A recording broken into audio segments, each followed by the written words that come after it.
नमस्कार, श्वेताज किचनमध्ये तुमच्या सगळ्यांचं स्वागत आहे। आज आपण सोप्या पद्धतीने पण चविष्ट अशी लाल भोपळ्याची भाजी बनवणार आहोत। सकाळच्या घाई गडबडीत टिफिनसाठी असो किंवा कांदा लसूण जर भाजीमध्ये वापरायचा नसेल तर ही भाजी म्हणजे बेस्ट ऑप्शन आहे। चला तर मग रेसिपीला सुरुवात करूयात। तर लाल भोपळ्याची भाजी बनवण्यासाठी आपण इथे लाल भोपळा असा चौकोनी आकारामध्ये कट करून घेतलेला आहे आणि या भोपळ्याची सालं आपण काढून घेतलेली आहेत। त्यानंतर आता इथे 7-8 कढीपत्त्याची पानं, 2 हिरव्या मिरच्या, 1 टेबलस्पून इतकी कसुरी मेथी आणि थोडीशी कोथिंबीर घेतलेली आहे। आता आपण भाजीला फोडणी घालूया। त्यासाठी एका पॅनमध्ये 3 ते 4 चमचे तेल आपण गरम करून घेतलेलं आहे। आता यामध्ये अर्धा चमचा मोहरी, अर्धा चमचा जिरं, पाव चमचा मेथी, पाव चमचा हिंग, 2 हिरव्या मिरच्या कट करून आपण घेतलेल्या आहेत आणि 7-8 कढीपत्त्याची पानं यात आपल्याला घालायची आहे।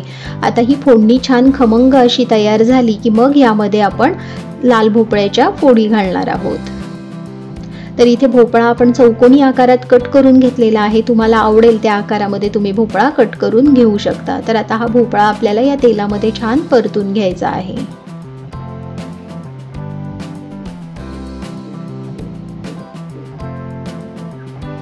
आता यामध्ये आपण मसाले घालूयात। त्यामध्ये अर्धा चमचा हळद, 1 चमचा लाल तिखट, 1 चमचा धणेपूड, अर्धा चमचा जिरेपूड, अर्धा चमचा आमचूर पावडर, अर्धा चमचा चाट मसाला, अर्धा चमचा गरम मसाला आणि 1 टेबलस्पून इतका गूळ आपण यामध्ये घालणार आहोत। आणि आता हे मसाले या तेलामध्ये आपल्याला व्यवस्थित परतून घ्यायचे आहेत।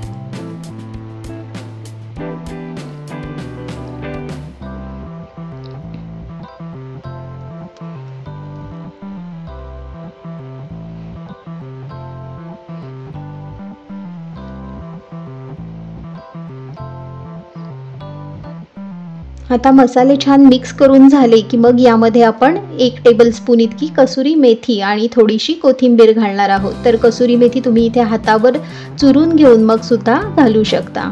तर आता कसुरी मेथी आणि कोथिंबीर आपल्याला या भाजीमध्ये व्यवस्थित मिक्स करून घ्यायची आहे।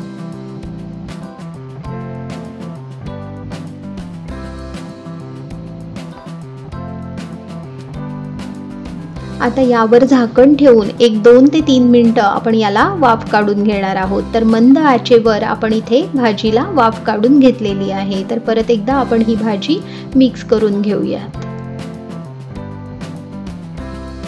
आता यामध्ये आपण चवीनुसार मीठ घालूयात आणि हे सुद्धा या भाजीमध्ये व्यवस्थित आपल्याला मिक्स करून घ्यायचं आहे।